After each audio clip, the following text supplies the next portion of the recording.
Jayashree Liberty Hospitals, on the occasion of 11th anniversary, free OP consultation and 20% discount in OP. Contact. నమస్తే, నేను విజయ్.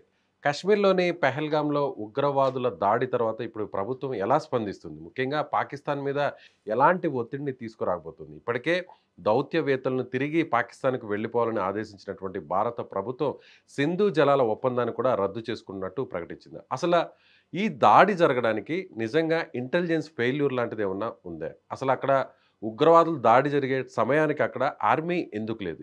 వీటన్నిటి గురించి discuss చేద్దాం. మనతో పాటు లైవ్ కాల్లో ఉన్నారు మాజీ ఆర్మీ ఆఫీసర్ వివి రావు గారు. సార్ నమస్తే. సార్, ఇప్పుడు అందరూ కూడా ఒకటే క్వశ్చన్ రైజ్ చేస్తున్నారు సార్. దాదాపు 1000 మంది టూరిస్టులు అక్కడ ఉంటే ఆర్మీకి సంబంధించినటువంటి ఒక సింగిల్ సోల్జర్ కూడా అక్కడ ఎందుకు లేరు అనేటువంటి ఒకే క్వశ్చన్ ఎక్కడ చూసినా కూడా సోషల్ మీడియాలో అదే రైజ్ అవుతుంది. ఏమంటారు? ఇది ఏంటంటే అవగాహన తక్కువయ్యి లూజ్గా చేసే కామెంట్స్ అండి.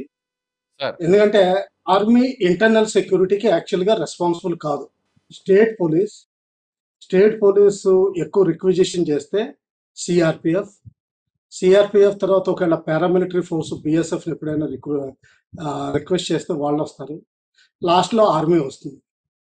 ఆర్మీ ఎక్కువ బోర్డర్స్లో, అంటే అక్కడ లైన్ ఆఫ్ కంట్రోల్ ఉంది. ఎస్పెషల్లీ కాశ్మీర్ వ్యాలీ, మీరు మొత్తం జమ్మూ పైనుంచి తీసుకుంటే లే వరకు మొత్తం ఆర్మీ డిప్లాయ్మెంట్ ఉంది. మధ్యలో ఆర్ఆర్ బెటాలియన్స్ ఉన్నాయి, అవి రాష్ట్రీయ రైఫిల్స్ బెటాలియన్స్ అంటారు. వీళ్ళు కూడా మెయిన్ రోడ్స్ మీద, మెయిన్ క్యాంప్స్ మీద ఆపరేట్ చేస్తారు. పెట్రోలింగ్, అంబుష్, ఇంటెలిజెన్స్ గ్యాదరింగ్ ఇవన్నీ mainly state police responsibility. Second thing ఏమంటారా, లోకల్ పోలీస్కి, లోకల్ ఎమ్మెల్యేకి తెలియకుండా ఏది జరగదు. లోకల్ ఎమ్మెల్యే మినిమం 40% ఓట్స్ రాకపోతే ఆయన ఎన్నిక కాడు. 40% మనుషులు, ఉమెన్ అండ్ మెన్ ఆయన సైడ్ ఉన్నారు అంటే ఆయనకి ఎంతో కొంత కబురు వచ్చింది. అలాగే పోలీసులు ఎప్పుడు మీకు ఆల్ ఓవర్ ఇండియా పోలీసులు సేమ్. జమ్మూ కాశ్మీర్లో ఎంత ఉగ్రవాదం ఉన్నా కూడా వాళ్ళ మామూళ్ళే, స్ట్రీట్ కార్నర్లో సంపాదన. అందులో మీరు ఒక సంచలనమైనటువంటి విషయాన్ని చెప్పారు. ప్రతి విషయం కూడా లోకల్ పోలీస్కి తెలిసే జరుగుతుంది, అలాగే లోకల్ ఎమ్మెల్యేకి కొంతవరకు ఇన్ఫర్మేషన్ ఉంటుంది అని అంటున్నారు. నిజంగా అలాంటి పరిస్థితి ఉందంటారా ఈ అటాక్ వెనుక? లోకల్ సపోర్ట్ లేకుండా ఇంత ఆపరేషన్ చేయడం, అది కూల్ కామ్గా 20-25 మినిట్స్ టైం తీసుకుని చేయడం ఆల్మోస్ట్ ఇంపాసిబుల్. ఓకే. తర్వాత నిజంగా ఇక్కడ టార్గెట్ చేసినటువంటి ఈ ప్లేస్ చూస్తే, నేను సరిగ్గా 25 రోజుల కిందట ఇదే పెహల్గామ్కి ఫ్యామిలీతో వెళ్ళాను సార్. అయితే కింద నుంచి పెహల్గాం నుంచి ఇప్పుడు ఏదైతే ఆ వ్యాలీ ఉందో, వ్యాలీకి, బైసరన్ వ్యాలీకి దాదాపు 6 కిలోమీటర్ల దూరం ఉంటుంది. అక్కడికి వెళ్ళాలంటే ట్రెక్కింగ్ ద్వారానే వెళ్ళాలి, కేవలం హార్సెస్ మీదే వెళ్ళాలి. సో కనీసం 1 గంట ప్రయాణం ఉంటుంది. గుర్రాల మీద వెళ్ళాలన్నా కూడా కనీసం 40 నుంచి 40 మినిట్స్ టు 1 అవర్ ఉంటుంది. అయితే ఉగ్రవాదులు ఒకవేళ ఈ విషయం తెలిసినా కూడా, అటాక్ జరుగుతుందనేటువంటి విషయం తెలిసినా కూడా ఆర్మీ కానీ పోలీస్ కానీ అక్కడికి రావాలంటే కొంత టైం పడుతుంది. కాబట్టి కావాలని ఈ విషయాలన్నీ తెలుసుకొని రెక్కి నిర్వహించే దీన్ని టార్గెట్ చేశారనుకోవచ్చు ఈ ప్లేస్ని, అక్కడున్న టూరిస్టులని. అదే మేము చెప్పదలుచుకునేది. లోకల్స్ ఈ ఇంటెలిజెన్స్ ఇస్తారు, ఈ ఏరియాలో చేస్తే మీకు సేఫ్, ఈ ఏరియాలో కష్టం అవుతుంది, ఈ ఏరియాలో ఆర్మీ రియాక్షన్ ఉంటుంది. ఎందుకంటే ఒకవేళ ఏదైనా ఫైరింగ్ సౌండ్ వినగానే లోకల్ ఆర్ఆర్ బెటాలియన్ రియాక్ట్ అవుతుంది, పోలీసులు ఉన్నా లేకపోయినా. కానీ టెక్నికల్లీ చూస్తే ఏంటంటే లోకల్ మేజిస్ట్రేట్ని తీసుకుని వెళ్ళాలి, కానీ అది లేకుండానే మేము రియాక్ట్ అవుతాం. ఎందుకంటే arm forces special powers act ఉంది కాబట్టి. అదే ఆ యాక్ట్ లేకపోతే మాత్రం ఆర్మీ కూడా అసలు ఇన్వాల్వ్ అవ్వడం కష్టం అవుతుంది. ఆ ఏరియాలో పోలీస్ ఐడియా ఉంటే ఏంటంటే, ఇప్పుడు పెహల్గాం నుంచి 6 కిలోమీటర్స్ ఆ ఏరియాలో బోల్డన్ని నడుస్తూ ఉంటాయి, బోల్డన్ని హోటల్స్ ఉన్నాయి, బోల్డన్ని ఈ పోలీస్ మీద తీసుకెళ్లే ఏరియాస్ ఉన్నాయి, తర్వాత రోడ్డు మీద తిరిగే వాళ్ళు ఉన్నారు, ఇటువంటి వాటి బోల్డన్ని పరిస్థితులు ఉన్నాయి. ఇది దాదాపు ఏప్రిల్ 7th 8th రెక్కి జరిగినట్టు కబురు వస్తుంది. ప్లస్ నా అంచనా ప్రకారం ఈ పాకిస్తాన్ ఏ టీం అయితే మార్చి 23rd 24th జమ్మూ ఏరియాలో ఇన్ఫిల్ట్రేట్ అయిందో సక్సెస్ఫుల్లీ, అదే టీము 3 క్యాజువాలిటీస్ తర్వాత ఈ పెహల్గాం చేరుకుంది. అందులో ఒక ఎస్ఎస్జి అంటే స్పెషల్ సర్వీసెస్ గ్రూప్ పాకిస్తాన్ ఒకళ్ళు కానీ ఇద్దరు కానీ కనీసం ఉన్నారు. Maybe havildar level, even naik level కూడా అవ్వచ్చు. And he's receiving direct orders. అంటే ఏంటంటే వీళ్ళందరికీ పెద్ద పాక్ ఆర్మీ ఇన్వాల్వ్మెంట్ ఉందంటారు. ఎస్. ఓకే. ఎందుకంటే స్పెసిఫిక్ ఆర్డర్స్ ప్రకారం ఇటువంటి ఆపరేషన్స్ చేసేవాళ్ళు టెర్రరిస్ట్ గ్రూపులు చేయమని. టెర్రరిస్ట్ గ్రూపులు ఏంటంటే వాళ్ళకి భయం ఎక్కువ ఉంటుంది. ఎస్పెషల్లీ లోకల్స్ అయితే వాళ్ళకి అంత పాకిస్తాన్ వాళ్ళు చేసే అంత దుర్మార్గం మన ఇండియన్ టెర్రరిస్టులు చేయలేరు. కొంచెం స్కేల్ డౌన్ గానే చేస్తారు. వాళ్ళెంత అంటే టైం కాశ్మీర్లో తీసుకుని ఉన్నటువంటి లోకల్ టెర్రరిస్టులు మీరు చెప్పేది. యెస్. యెస్. ఓకే. వాళ్ళకంత ధైర్యం ఉండదు. ఉమ్, ప్లస్ వాళ్ళకి ఇంకా ఇండియన్ కల్చర్ 1% 2% మిగిలిపోయింది. వాళ్ళ బాడీలో ఎంత ట్రైనింగ్ తీసుకున్నా గాని, ఎంత మార్చాలని చూసినా గాని, పాత 400 ఏళ్ల క్రితం వాళ్ళు బ్రాహ్మిన్సే, పండిట్స్ మారినా గాని కొంచెం కల్చర్ మిగిలిపోతుంది. ఇంత చేయడానికి కేవలం ఫారిన్ డైరెక్షన్, అది ఏంటంటే వాళ్ళ రెప్ అక్కడుండి 7th, 8థ్‌ని రెక్కి చేసినట్టు చాలా రిపోర్ట్స్ వచ్చాయి. ఉమ్, ఇవి లోకల్ ఇన్ఫర్మేషన్ ఆల్రెడీ ఉంది. అంటే ఏంటంటే పోలీసులు రియాక్ట్ అవ్వాల్సింది. నిన్న వేరే ఛానల్‌లో ఇదే కబురు చెప్తున్నాను. ఇప్పుడు స్టేట్ పోలీస్ ఏమవుతుందంటే it is directed by IPS people. Um. వాళ్ళకి గ్రౌండ్ నాలెడ్జ్ లేదు. అంటే గ్రౌండ్‌లో ఆపరేషన్ చేయగలిగేది లేదు. ఆర్మీ ఆఫీసర్స్ లేకపోతే లోకల్ ఆర్ఆర్ బెటాలియన్స్ చేయగలిగే క్షమత వాళ్ళ దగ్గర లేదు. అటువంటిదప్పుడు లోకల్ ఎస్హెచ్ఓస్ ఉంటారు చూసారా? వాళ్ళకి ఉమ్. మెయిన్ ఆబ్జెక్టివ్స్ పెట్టాలి. నీ ఏరియాలో ఏం జరగకూడదని. అలా చెప్పినప్పుడే బాగా కంట్రోల్‌లోకి వస్తుంది. కానీ చెప్పండి. మొత్తం పోలీసింగ్ పవర్ అంతా కూడా ఇప్పుడు లెఫ్టినెంట్ గవర్నర్ దగ్గరే కదా సార్ ఉంది ఇప్పుడు మొత్తం అంతా కూడా. ఆయన కంట్రోల్‌లోనే ఉంటుంది కదా. అవును. అంటే లెఫ్టినెంట్ అవును. గవర్నర్ అంటే ఆల్మోస్ట్ కేంద్రం సంబంధించినటువంటి వాళ్ళ ఆధీనంలోనే ఉంటారు కదా. ఎస్పెషల్లీ మీరన్నట్టు కరెక్టే. ఇప్పుడు ఆర్మీ డిప్లాయ్‌మెంట్ అంటున్నారు. మీరు జర్నలిజంలో ఉన్నారు. వెదర్ ఎలక్ట్రానిక్ మీడియా గాని, ప్రింట్ మీడియా గాని, ఎప్పుడైతే ఆర్మీ చెక్స్ మొదలెట్టిందో ఆల్రెడీ ప్రపంచం అంతా వీళ్ళు ఎప్పుడు ఆహ్, ప్రో కాశ్మీరీ లేకపోతే ఈ ప్రో టెర్రరిస్ట్ ఆర్గనైజేషన్ స్పీకర్స్ ఎప్పుడు మాట్లాడినా గాని 1 మిలియన్ ఆర్మీ ఉంది కాశ్మీర్‌లో అంటారు. 1 మిలియన్ ఆర్మీ మొత్తం ఇండియన్ ఆర్మీయే లేదు ఈరోజు లోపంతో డెఫిసిట్‌తో. ఉమ్, అందులో సగం మంది సర్వీసెస్‌లో ఉంటారు. వాళ్ళెప్పుడు ఫైటింగ్ వెళ్ళరు. సో, టోటల్ ఫైటింగ్ ఆర్మీయే 5,00,000. అందులో 1 మిలియన్ ఆర్మీ అక్కడ ఉందన్నట్టు లూజ్ టాక్ ఇలాగా అవుతుంది. సో, అందుకని ఆర్మీ డైరెక్ట్‌గా ఇన్వాల్వ్ కాదు. డైలీ ఆపరేషన్స్‌లో. అది ఏంటంటే టూరిజం అన్నది ఓపెన్ ఇదేంటిది బిజినెస్. ఎక్కడ పోనీ ఎవరెళ్తున్నారు, ఎవరు ట్రెక్కింగ్‌కెళ్తున్నారు అది కంట్రోల్ చేయడం కూడా కష్టం. స్టేట్ గవర్నమెంట్ ఏమీ రిస్ట్రిక్ట్ చేయలేదు. ఈ ఫలానా రూట్‌లోనే మీరు వెళ్ళాలి. ఈ ఫలానా రూట్‌లో వెళ్ళకూడదు. ఈ ఏరియా దాటకూడదు. ఈ ఏరియా దాటొచ్చు. ఇక్కడ మీరు సేఫ్ అన్నది ఏమీ సేఫ్ డిక్లేర్ చేయలేదు. ఓపెన్‌గా వదిలిపెట్టారు. Yes there is an intelligence failure. Intelligence failure అన్నది ఎప్పుడూ ఉంటుంది.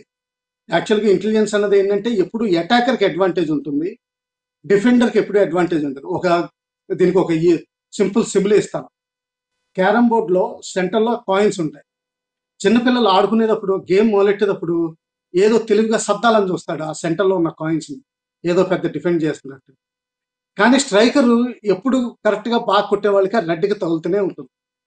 అదే ఎనాలజీలో మీరు టెర్రరిస్టులు ఎప్పుడైనా స్ట్రైక్ చేయాలనుకుంటే వాళ్ళకి ఎక్కడో దిక్కున లొసుగు దొరుకుతుంది. అక్కడ కాకపోతే కోయంబత్తూర్‌లో దొరుకుతుంది. ఉమ్, మా ప్రిడిక్షన్ ఏంటంటే ఎప్పుడైతే బలూచిస్తాన్ ట్రైన్ హైజాకింగ్ అని సివిలియన్స్ అనే పార్లెన్స్‌లో ఆర్మీ అంబుష్ అయిందో అప్పుడే అనుకున్నాం 14 రోజుల తర్వాత అంటే జనరల్‌గా ఐఎస్ఐకి ఈ టైం పీరియడ్ కావాలి. వాళ్ళ resources, orders, target selection, man power పంపించడం, రెక్కీ అండ్ ఫైనల్ ఎగ్జిక్యూషన్‌కి 14 డేస్ జనరల్‌గా కావాల్సింది. 23rd, 24thని కఠువా ఏరియాలో అయింది ఇన్ఫిల్ట్రేషన్. 3 టెర్రరిస్టులు చనిపోయారు. 5 పోలీసులు కూడా చనిపోవడం జరిగింది అందులో. మిగతా వాళ్ళు ఇన్ఫిల్ట్రేట్ చేయగలిగారు. వాళ్ళు ఎక్కడున్నారన్నది ఎలక్ట్రానిక్ సిగ్నేచర్ తగ్గిపోయింది. దానివల్ల ఇంటెలిజెన్స్ అంత డెవలప్ అవ్వలేదు. అదే హ్యూమన్ ఎక్కువ ఉంటే అది మీకు ఎప్పుడు సక్సెస్ఫుల్ అవుతుంది. ఫర్ ఎగ్జాంపుల్ ఇంకొక లోకల్ మీకు ఇస్తాను. మీరు ఏదైనా సరే ఎన్క్రోచ్మెంట్ గాని, గవర్నమెంట్ ల్యాండ్ మీద గాని ఏదైనా చేస్తే వెంటనే రెవెన్యూ డిపార్ట్మెంట్ వాళ్ళు మన్నాడు వచ్చేస్తారు. అదే మీరు వేరేది ఏదైనా లైసెన్స్ గాని, ఏదైనా పర్మిషన్ అడిగితే మీకు 2 నెలలకు గాని, 3 నెలలకు గాని అది రెస్పాన్స్ సరైనది దొరకదు. అలాగే అక్కడ పోలీసులకి కబురు ఉన్నప్పుడు దానికి ఎలా యాక్ట్ చేయాలి? కనీసం ఒకళ్ళనైనా ఇన్ఫార్మర్‌ని పెట్టాలా? లేకపోతే కొంత రిస్ట్రిక్షన్స్ పెట్టాలా? అంటే ఏంటంటే ఆ హోటల్స్‌కి ఒక message bulk WhatsApp message. Please feel safe. మామూలుగా కొంచెం జాగ్రత్తగా ఉండండి. ఏమాత్రం వచ్చినా ఫలానా నంబర్‌కి రిపోర్ట్ చేయండి. ఇలాంటి మెసేజ్‌లు ఉండాలి. అంటే ఇక్కడ పోలీసింగ్ సిస్టమ్ ఇది ఫెయిల్యూర్ అంటారా? ఆర్మీకి అంటే ఇప్పుడు ఇప్పుడు అందరూ కూడా ఇది ఒకటే అంటారు సార్. ఆ! ఇప్పుడు బయట నుంచి చూస్తే అందరూ కూడా కశ్మీర్ అనేది మొత్తం ఆ ప్లేస్ అంతా కూడా ఇది ఆర్మీ కంట్రోల్‌లో ఉంటుంది. అది సిఆర్పిఎఫ్ కావచ్చు, లేదంటే ఆర్మీ కావచ్చు, లేదంటే మీరన్నట్టు బీఎస్ఎఫ్ కావచ్చు, లేదంటే ఆర్ఆర్ఎఫ్ కావచ్చు. ఏదైనా కూడా ఇదంతా కూడా ఆర్మీ కిందకే వస్తుంది కదా! ఇంత జరిగితే, ఇంత మారణ హోమం జరిగితే దాదాపు 25 ఈ నిమిషాల పాటు అవగాహన కూడా మీరు ఫైరింగ్ తీసేయండి. నడుస్తుంటే ఈ అవగాహన అసలు కూడా ఆర్మీ ఏం చేస్తుంది? ఇప్పుడు పోలీసింగ్‌ని ఒక్కటే మనం తప్పుపట్టడం కరెక్ట్ కాదు కదా! నేను అదే క్లారిటీ తోటి చెప్తున్నానండి. ఈ అవగాహన చాలా తప్పు అవగాహన. హ్మ్. ఆర్మీ అసలు ఇండియన్ లోపల పెట్రోలింగ్ వీటికి ఇన్వాల్వ్ కాకూడదు. ఓకే. ఒకవేళ సీఆర్‌పీఎఫ్ అయినా ఇన్వాల్వ్ అయినా గాని సీఆర్‌పీఎఫ్ అయినా కూడా ఇది కూడా నథింగ్ బట్ ఆర్మీయే కదా సార్! కాదండి. ఇదన్నీ ఎంహెచ్ఎం మిలిటరీ ఫోర్సెస్. మీకు స్టేట్‌లో ఆర్మ్డ్ పోలీస్ ఎలాగుంటుందో కొన్ని చోట్ల వైజాగ్, విజయవాడ, రాజమండ్రి, హైదరాబాదు ఇటువంటి వరంగల్ ఇటువంటి ఏరియాలో ఆర్మ్డ్ పోలీస్ బెటాలియన్స్ ఎలాగుంటాయో, అలాగా ఐఆర్‌బీ బెటాలియన్స్ అని ఉంటాయి. ఇండియా రిజర్వ్ బెటాలియన్స్ అని సెంట్రల్ గవర్నమెంట్ చేతుల్లో ఉంటాయి పోలీస్ బెటాలియన్స్. అవును. అవును. దానిపైన సీఆర్‌పీఎఫ్ వస్తుంది. Central reserve police force. దానిపైన బీఎస్ఎఫ్ ఇవన్నీ వాడడం మొదలుపెట్టారు. అవి కూడా యాక్చువల్‌గా వాడకూడదు. ఇవన్నీ మినిస్ట్రీ ఆఫ్ హోమ్ అఫైర్స్ కింద వస్తాయి. వీళ్ళు యుద్ధానికి వెళ్ళరు. ఎప్పుడు ఇండియాలోనే ఉంటారు. ఎప్పుడు యుద్ధానికి వెళ్ళే ప్రసక్తే లేదు. వీళ్ళ దగ్గర ఉన్న వెపన్స్, ఆర్మమెంట్, ఇంటెలిజెన్స్ వాళ్ళకొచ్చే ఫండింగ్ ఇదంతా entirely different.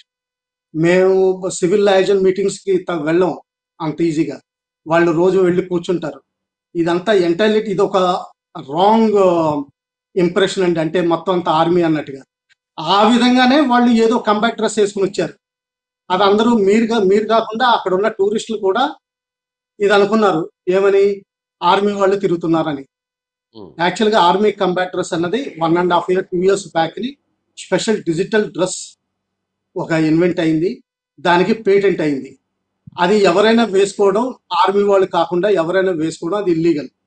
మిగతాయన్నీ okay. Suitcase covers దగ్గర నుంచి దాని మీద ఏ నిబంధన లేదు ఇండియాలో. ఇది క్లారిటీ తోటి రండి. మామూలుగా అందరికీ క్లియర్ చేయండి. Army okay. చేతుల్లో జమ్మూ కాశ్మీర్ లేదు.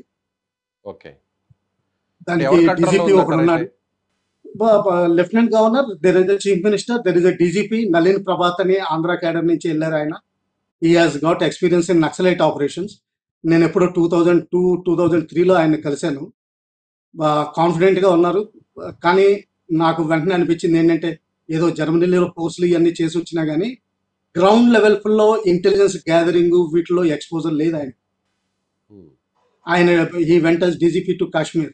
Thank you sir. Thank you so much for your more information. Thanks. ఇది మాజీ సైనిక అధికారి వివిరావు గారు చెప్తున్నట్టుగా ఖచ్చితంగా ఇది ఇంటెలిజెన్స్ ఫెయిల్యూర్ అయ్యుండొచ్చు. అయితే దీంట్లో ఆర్మీని తప్పు పట్టాల్సినటువంటి అవసరం లేదు.